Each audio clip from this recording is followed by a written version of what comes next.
Hello everyone. Yeah, We at SCMHRD are delighted to have with us our guest, Mr. Hunny Ghade, as part of our interview series through the corporate lens. Hunny is our alumnus from the batch of 2012. Hunny has been associated with the well-known logistics courier service provider Delhivery for more than 8 years now. He is presently the Senior Director of Operations at Delhivery and is leading product and strategy for Delhivery's supply chain. With such expertise in the supply chain domain, Hunny is a personality much to learn from. To make this session even more engaging, we are joined by our Associate Professor, Dr. Manish Sinha. Now I request Manish sir to please take this interview forward. We look forward to an enriching conversation. thank you Thank very you, much. Jyotirmay.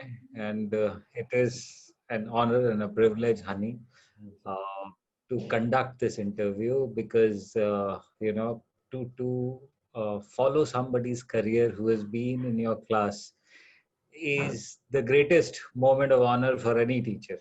And the same is for me. As I was trying to follow your career path, I saw that, there has been a lot of miracles that you have done. Some, there are achievements which are indeed very, very impressive.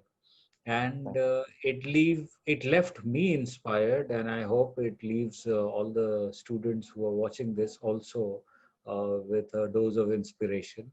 So we would like to start this interview, Hani, with you telling us about your corporate career up till now, the path Sure, sir. that, yeah. Sure, sir. So thanks a lot, sir, for inviting me and considering me for this opportunity to speak to you, to speak to the team, and speak to the students, and hopefully I'll be able to give some small insights about what is being happening in the last 8 years, how what I've done, and how the college has helped me to grow this. And thank you, Jyotirma, and the entire alumni team. So, sir, I joined Delivery in 2012. So it was a very it was basically a phone call to Delivery that, hey, this looks like a great company. One of my very close friend from SIIB, he knew the CEO of the company. He was a senior, so he said that this is a new company, a new startup. Why don't you join this company? It's a startup. It's an e-commerce, right? So I called, just a phone call, and then interview happened, and I joined Delivery. And there was no clear role defined at that time, but the idea was that this is a company where you will be allowed to solve problems. You will be given opportunities, be given freedom to solve problems, and you are sort of running your own small startup within the company itself. So I joined as an operations associate initially, and I was supposed to solve certain problems related to the overall transportation, how to ensure that we get the goods from point A to point B with a certain set of time, and how do we ensure that every touch point of the supply chains works effectively so that you are able to achieve those um, turnaround times and those service level which we tend to offer to our clients. So so I set up when I joined. I remember we were so Delivery was handling around 500 shipments a day, 500 parcels a day. Right now, we do, I think, around 10 lakh parcels a day. So that has been the growth. And the good point at that time was even the e-commerce was growing. It just started. Snapdeal and Flipkart were there, and Amazon was planning to come. So it was a good time to join a logistics company. And the good point about our company was, from the start itself, was it was always about that we do not want to run a traditional logistics company. We do not want to solve problems through putting a lot of bulk, or putting a lot of brute force. The idea was to solve the problem through automation, through technology. And that sort of clarity was given at the start itself from the co-founders, our CEO Sahil Barua. And he sort of told us that if you are trying to solve any problem, just think that how will you solve this problem when this becomes 10 times. So the idea was to look at a problem. You have, say, 500 shipments or 1,000 shipments to manage. How will you do it when it becomes 10,000 or when it becomes 1 lakh? Solve the problem from that direction, and eventually you will figure out where do you want to go.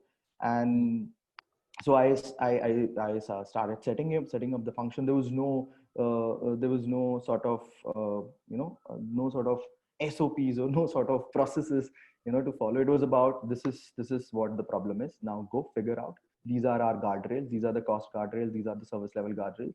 And now how do you ensure that you basically set up the entire process? So I set up the entire line haul functions. We expanded to through multiple cities. So initially, I think we were doing around, when I joined, we were doing around 30, 40 odd cities.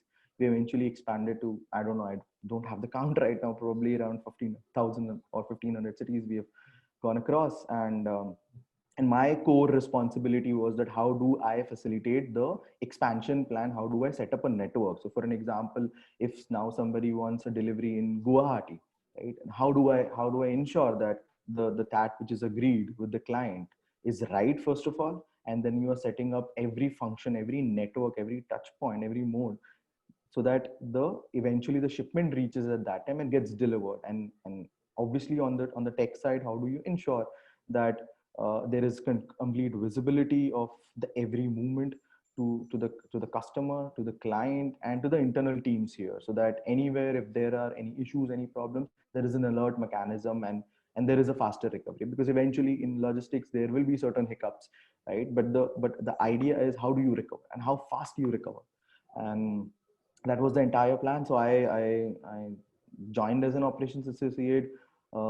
Within I think a year, I got promoted to AVP operations. At that time, that was the designation. And then after the promotion, I started handling the first mile function also. So typically, if you look at in the supply chain, there are in logistics, in e-commerce logistics supply chain, there are three parts to it. First is the first mile, which is basically you go to the seller, go to the warehouse, pick up the shipment, get it into your facility, get it ready for the transportation. Then the second part is the transportation, where you move from one city to another city, the destination city where eventually the customer reside. That is the line haul. And the third sort of sub function is basically the last mile delivery, which is basically how do you ensure that you deliver the shipment from your entity, your point, to the end customer, and how do you ensure that you do it timely and effectively and cost effectively. So I was given the responsibility to handle first two functions.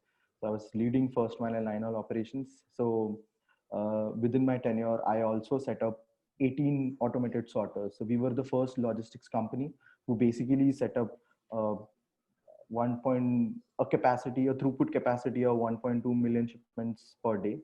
Um, that was basically there is an automated sorter where you put the shipment on the sorter, and there is certain logic set up on the sorter where it will automatically sort the shipments to the right bin, and then you bag those shipment and connect it forward. And those were the, again, there also the idea was there is a problem, there are so many shipments, there are thousands and thousands of shipments. You cannot put too many people to solve those shipments, sort those shipments, and bag those shipments. So now the problem was how do we ensure that it gets in faster and it gets done cost effectively. And then that's why the concept of the automated sorter came in, and we placed 18 sorters across pan India. We increased our throughput and then during that time different problems came in, because initially our entire a lot of our movement was happening through air, and then there was a new demand coming up from a surface sort of a network. And at that time the surface reliability was very poor, and the visibility was also very poor. So then we decided how do we solve that problem. So we figured out the network. We sort of bought few trucks also. We dealt with new vendors. We had daily visibility on the metrics, on the numbers, the tracking which was happening. We built in certain solutions, the tech solutions. We started with the GPS tracking. So those sort of technology which we used to figure out the improve the reliability and also the reduce the cost. And yes, the volumes kept on increasing. And um, and the and and and I believe the best part which happens typically is the various experiences when you learn throughout your journey. So in our logistics industry, typically the Diwali time is the biggest time. It's just before Diwali, Flipkart starts its big billion day, and all other e-commerce companies suddenly come up saying that okay, fine, you are doing, say for an example, 10 lakh shipments a day. Now during this period you manage 20 lakh shipments. Now that's a very good challenge. You want to solve it, because now you want to build the capacity, but only for a temporary time, right? So you cannot just add people or add certain infrastructure, and then after 1 month or 20 days, suddenly that volume has gone or reduced to probably 120% or 130% overall thing. And then how do you plan for it? So we kept on, we kept on making a lot of mistakes. We kept on learning from it. We kept on trying to solve the solution either through automation, either through technology. And then I think in 2017, 2016, I got promoted to the senior director role. So I was handling the first mile and the line haul function. But then the volume was around 7 lakh, 8 lakh shipments a day. Uh, and I don't know, 20, 25 watt sorters at that time. And then I did then the idea, then in 2018, a chance came in that since I have gained a lot of experience in operations and through various functions, through various problems, right? The idea was then how do I use all this experience to solve the problem from a tech point of view, right? So I moved into the product and technology team, where I sort of gave more perspective on what is the real operational problem and what are the problems being faced on the ground and how can we predict and how can we solve those problems. So I worked for around 1.5 years in 1.5 2 years in product, right, solving few problems, and gave more visibility on what's the realistic problem and build certain solutions on operations. And recently I have moved back to operations, but there is a new entity which we have, which is a full truckload company, which is Delivery Freight Services. It's been around 1.5 years, and now that it's the same time for me which was there 7 years back, where there is a new company just started, and how do you grow that company, how you set up processes, how you solve problems. So it's again the same problem for me right now, and I'm just trying to, and with whatever experience I've gained now, at least I can predict certain problems which will eventually going to happen. So that gives me an edge. But yeah, it's been about making a lot of mistakes, learning through those mistakes, and then trying to solve the problem as far as possible through technology, as far as possible um, through automation, and with the guardrails which we have of cost and service level and customer experience. These three are the major pillars which we have, which gives us visibility that how do we solve a certain set of problem, considering these three are the most important guardrails. So Nice. that's what is I'm Nice, up to very the nice. last 8 years. Very nice. I remember observing this name Delhivery post somewhere 2012, and slowly it grew in front of my eyes, and then getting impressed with it throughout, because I also am a Flipkart consumer.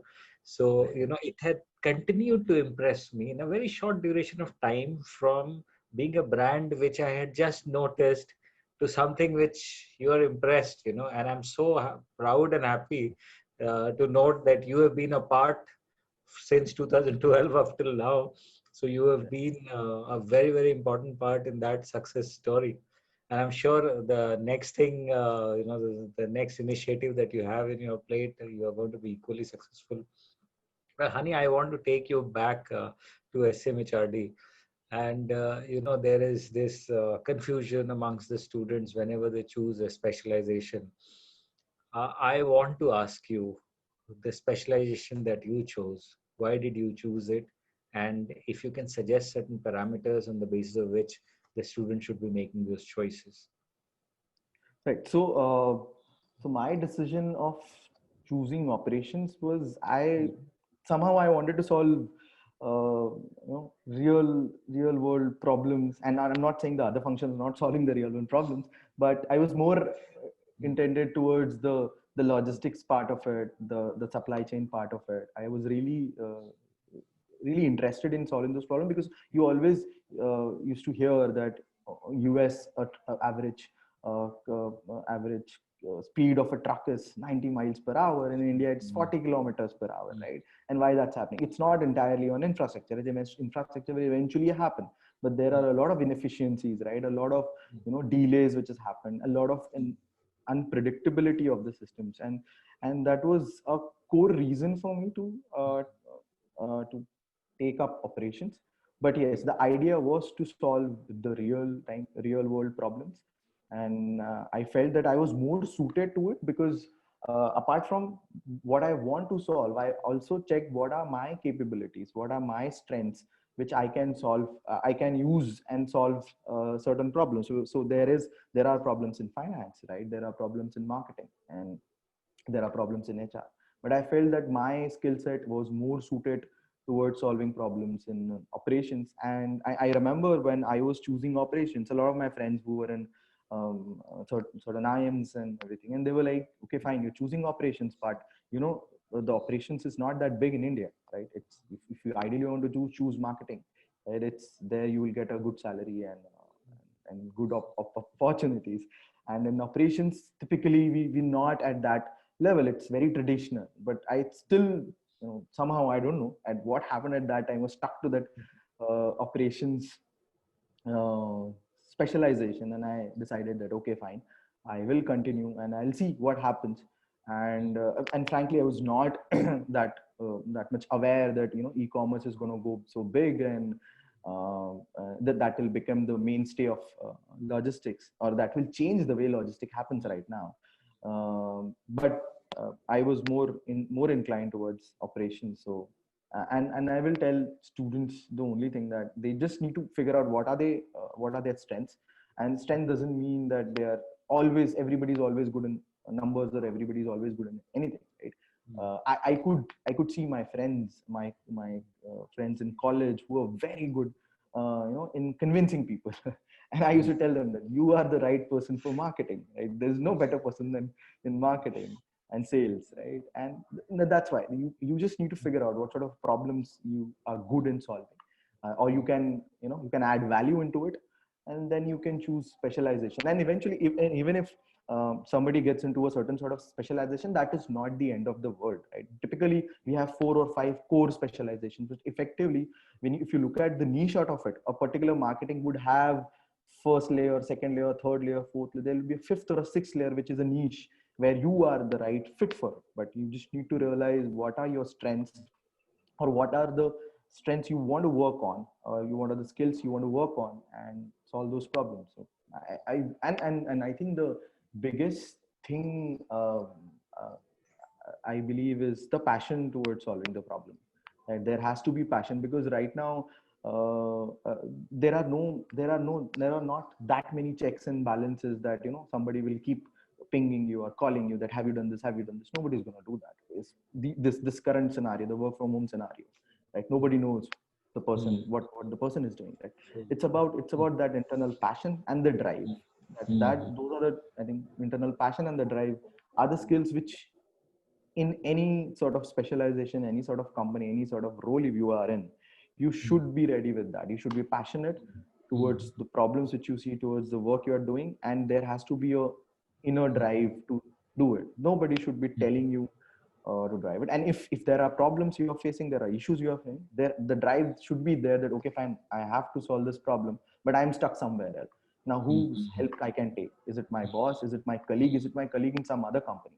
Like, somebody has solved this problem, right? These are not new problems. The problems which we are trying to solve right now, probably a US has solved 2 years, 5 years, 7 years back. So you can learn from those, or some other companies may have solved it, or somebody else can give you a slight, direction, and that can help you to solve the problem. So I think that was the reason for me to Nice, choose nice. special No, marketing. no, I mean, the ability to solve problems, very well said. I mean, this is something I hope all the current students are noting.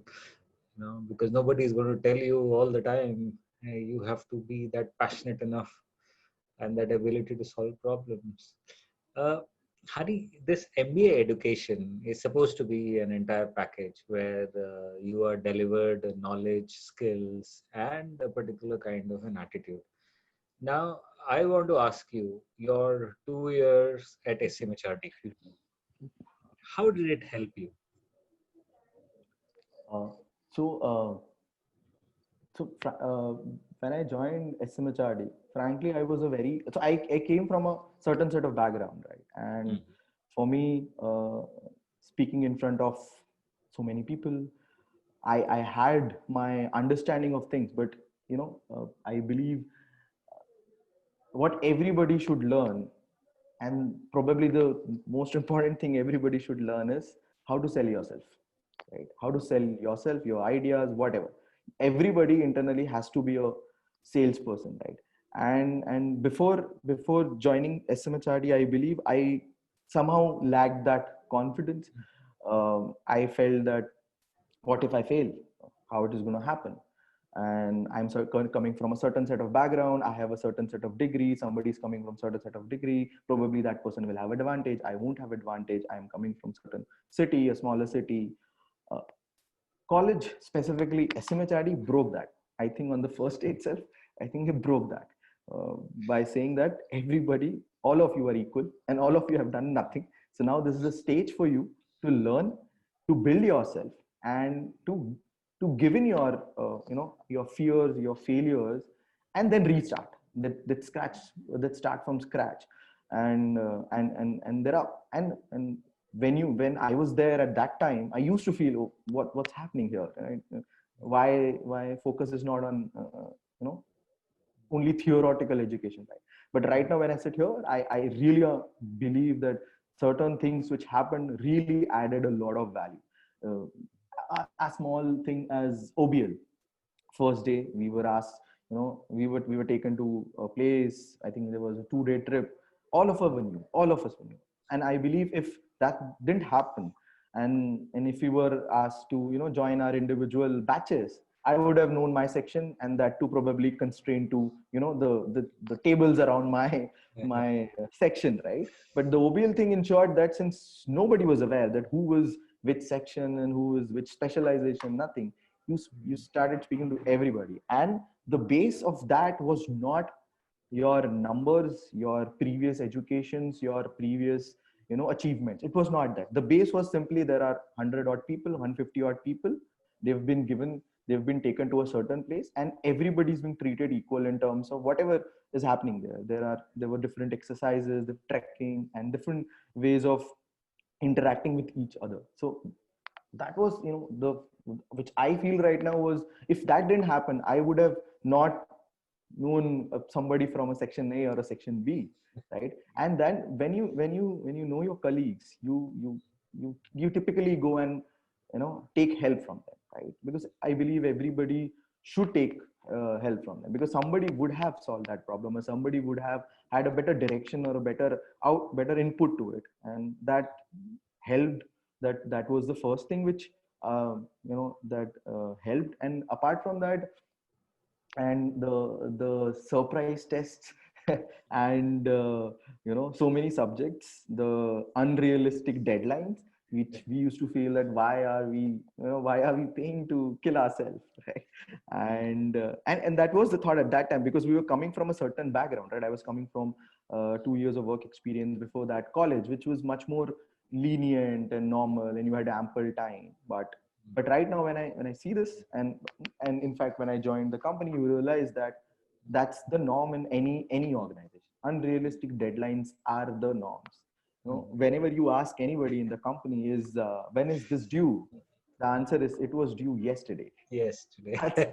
That's the answer for everything, right?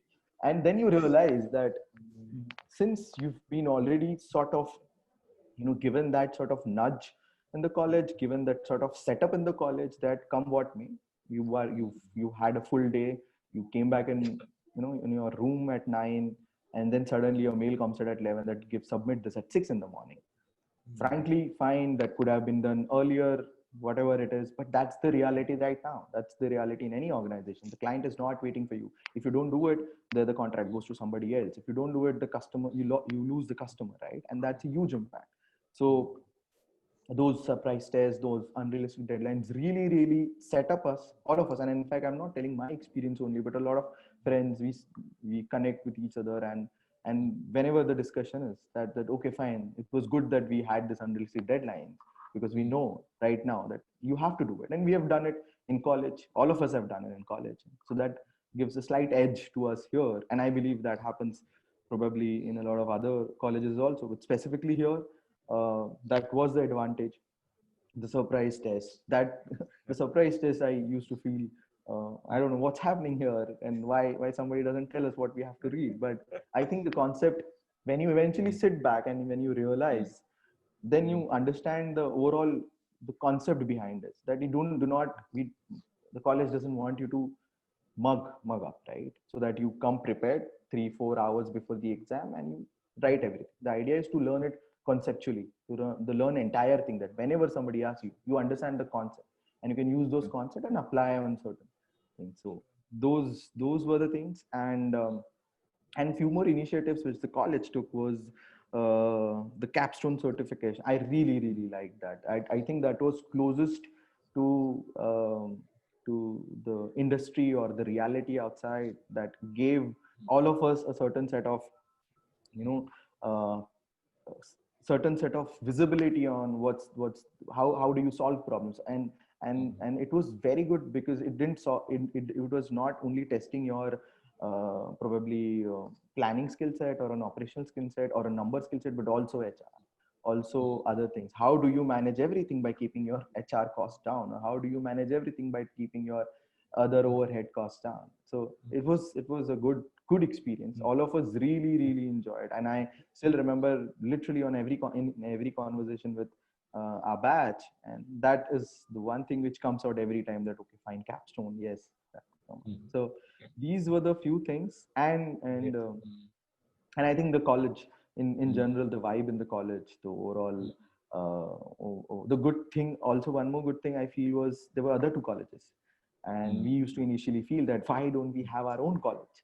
But again, if you look at it, you learn from different set of people, right? All of us were from MBA and those sort of learning, but there were people in SCIT, there were people in SIIB, and they had different problems to solve, different understanding, different learning, and you get a lot of things from them. And as I told you, my delivery was told me by one of my very close friends from SIIB. Randomly he tells me, okay, don't worry, this is an option, let's see. And that's what it is. You don't know from where you can get help, so it's better to, from you connect and everything.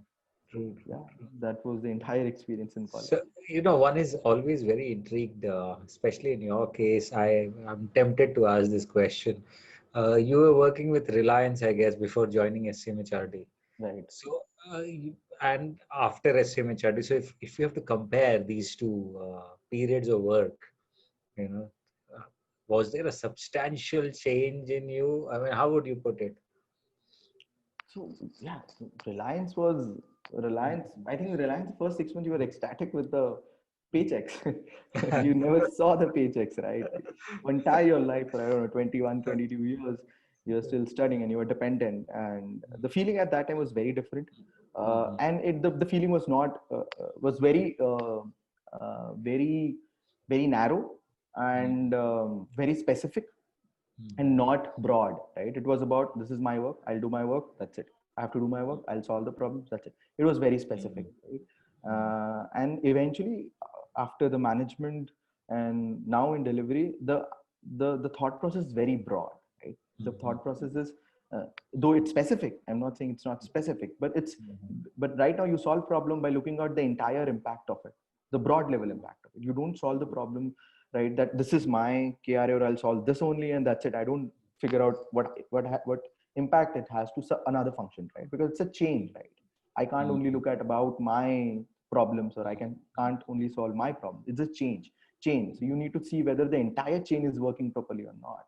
And when you I think go through the entire period of management, you learn these things, because you've been taught finance, you've been taught HR, you've been taught uh, operations, you've been taught entire functions. So when you are in the industry, when you understand what the impact it would be on HR.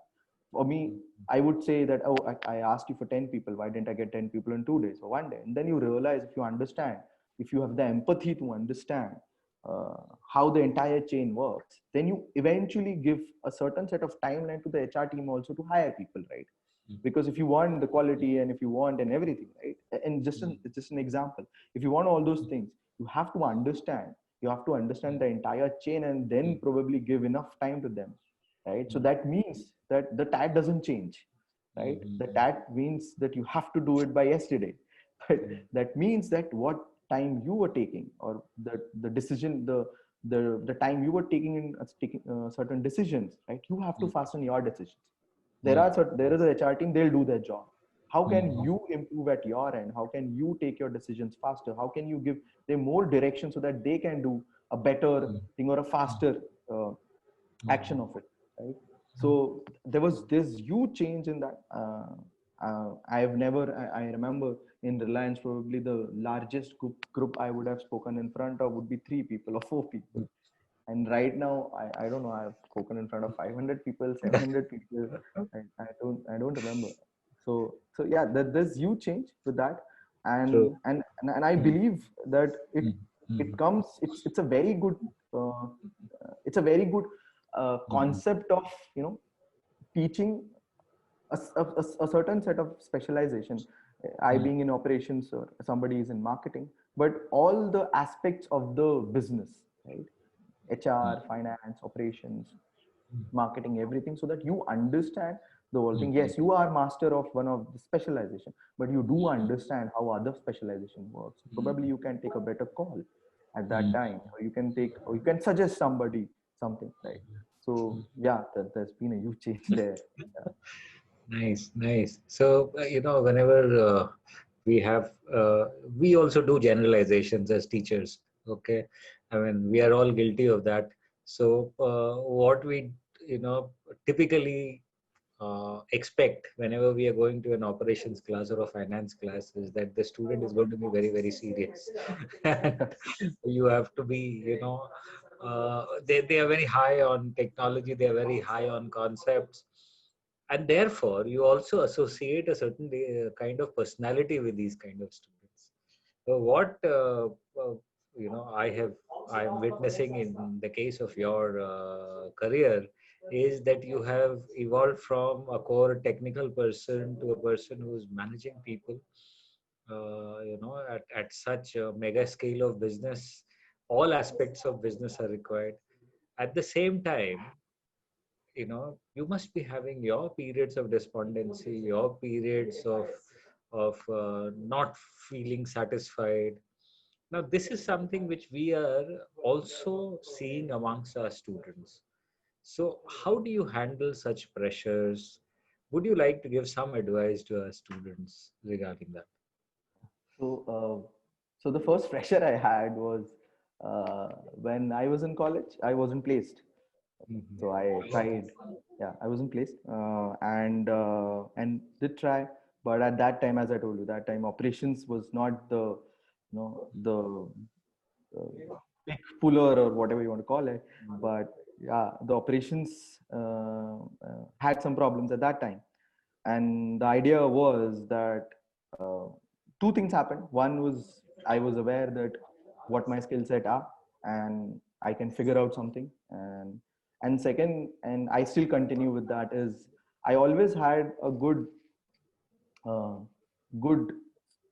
good support pillar uh, around me every time. Obviously, everybody has their family to support them, but I always had my friends supporting me every time. So whenever I used to feel depressed, or whenever I used to feel frustrated or disappointed that things are not working out, there's some problems or issues, I always did that thing that where I spoke to my friends to get new perspective, fresh perspective, more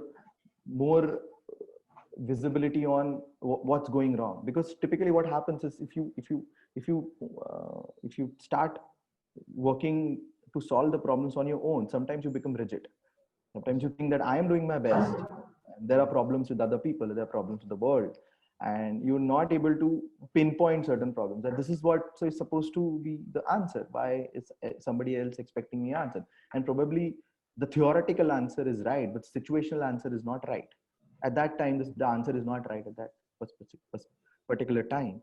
So at that time also, I didn't go back home, and so I told my parents that until and unless I don't have a job, I won't come back. And I was there with my friends, and we kept on working on what is the need in the industry, and what skill sets are there, and what is required, how to approach certain things, and how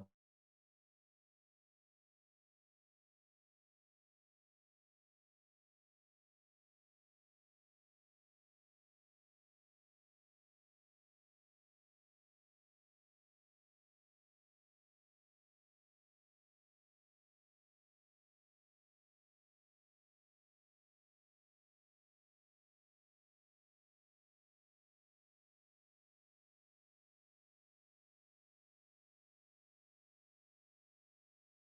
which I have started doing. Everything I write it down in document, because once you start Right. writing, you start understanding that the underlying problem is not single.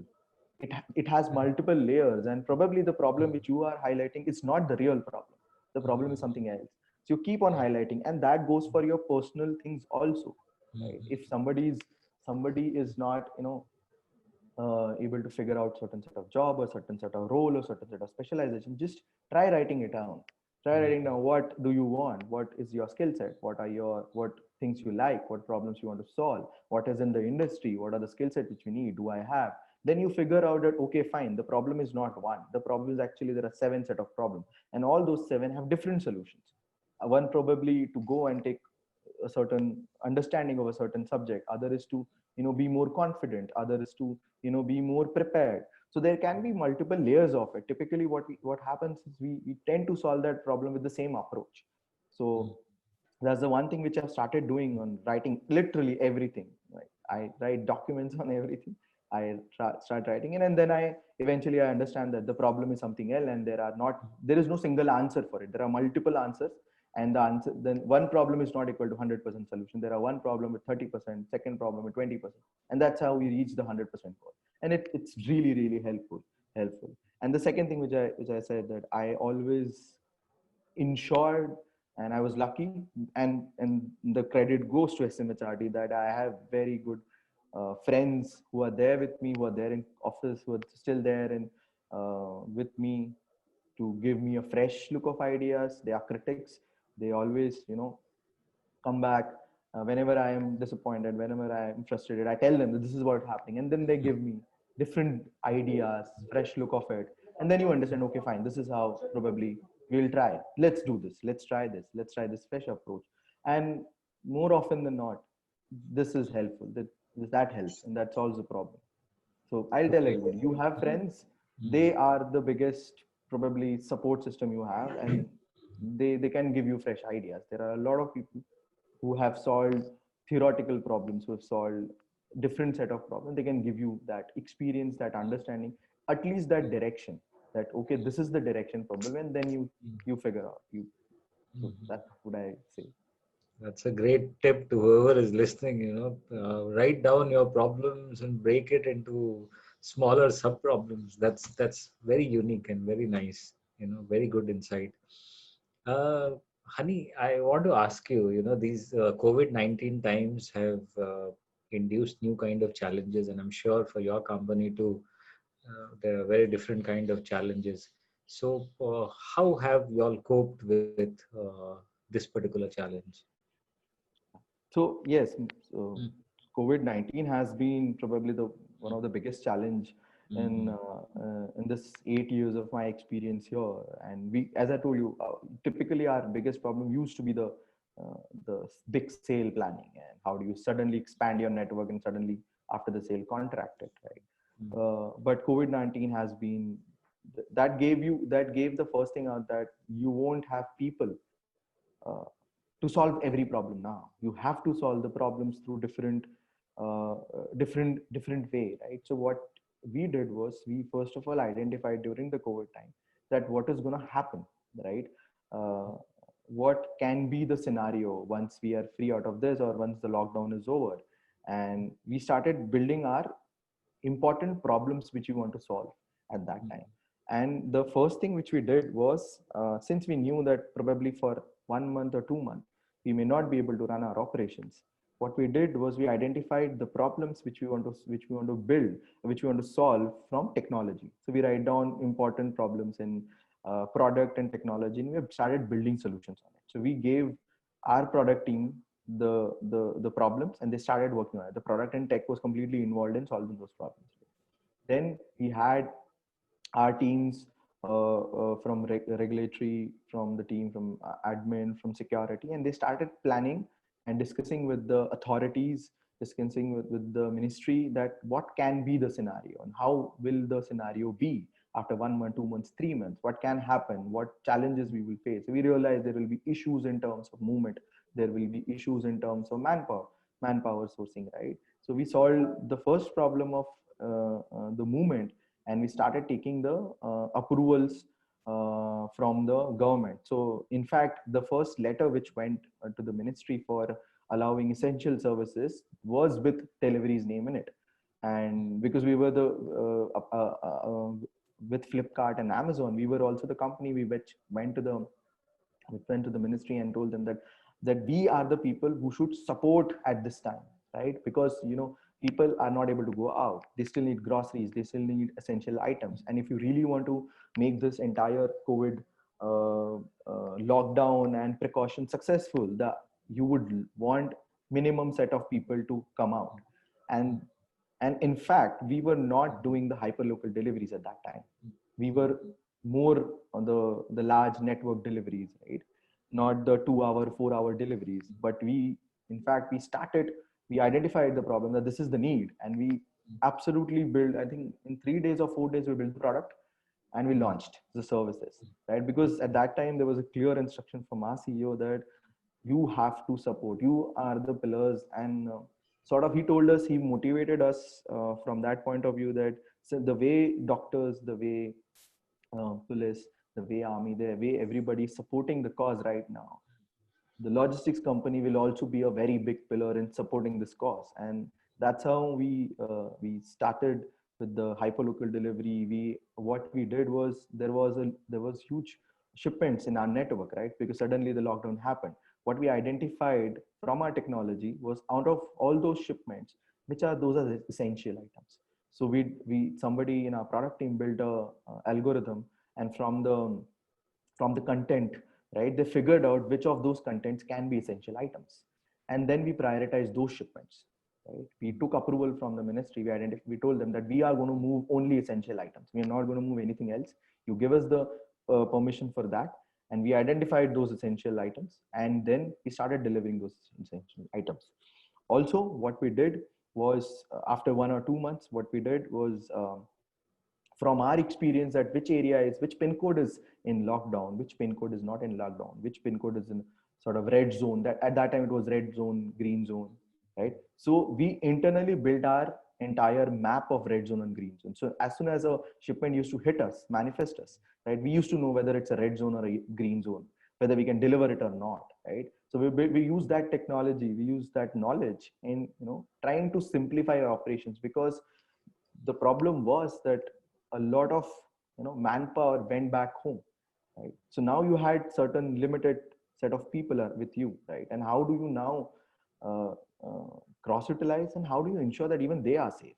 So apart from using technology, few more things which we did, and I really appreciate the way our CEO handled this, was the day the lockdown started, from that day till I think June, every single day there was AMA session from our CEO. Every single day, Sunday, Tuesday, Monday, Wednesday, every day, 1 hour, he used to tell us the entire network update, what's happening, which areas are free, which areas are still in lockdown, what's happening in service level, where are we facing issues, how many people have contracted corona, people are safe. Every conversation, every email, everywhere there was clear instruction that you should wash your hands, use sanitizer, don't go out, if you need anything, let us know. So internally there was also support given from the company, in terms of, if say for an example, my parents stay in Nagpur, right? If I want to send them something, right? So our company facilitated that also, that okay, fine, we'll send essential items, so we'll send medical supplies to them. And then we started working with different medical supplies. We onboarded, I don't remember the count, but we onboarded a lot of medical supplies company into our platform, and we started supporting those companies in delivering essential items, medical supplies. So these are the few things. And the AMA session literally, and the AMA session had the entire uh, team from pan India, specifically the people who are there on the ground operations team. And that was a motivation for them, that you are the people who are, who are doing as much as any other essential services provider is doing. So that was there were different solutions which we did. One was using technology, other was using planning it better, other was handling people, motivating them, giving visibility. Because I believe, at least for the first 1 month, uh, on a personal level, I feel there was a lot of panic. People were not aware what's happening, how big is this problem, why suddenly a lockdown, right? So that those sort of sessions, those sort of visibility actually calmed people down, right? And then supported them, and other companies through delivering essential items, medical supply, which probably the percentage was very small initially, and then we grew to that percentage. We specifically, our BD team was absolutely, working day and night, talking to different clients, all those clients who have masks and sanitizers and medical supplies, and trying to deliver their goods and items. We've delivered a lot of companies, employees goods, to back their home. And the idea was, how can we use our services, how can we use our knowledge to support at this time? And that's what we did. And I think whatever we did and whatever the thought was from our CEO was to support people effectively, it resonated with the clients. And a lot of appreciation Yes. mail came from the client that you are the company who are supporting at this time. You're not looking at certain rigid ideas and everything. We were open to do literally support on every 10. And that's why I said we build a hyperlocal product in 3 days, 4 days, and we started supporting that. So Yes. these are the things which we done. But Yeah. apart from that, yes, the change which has happened is the focus has been now solving the problems. The focus was always technology, but now it has given another boost that yes, probably this can come in work from home, people not traveling, people, can be a reality. How do you solve the problem? How can you build more automation, more technology? So yeah, that was the change which happened during COVID. Yeah. Excellent case study as to what can be done during an emergency. I think whatever you have described in the past few moments, it has been, quite an eye opener.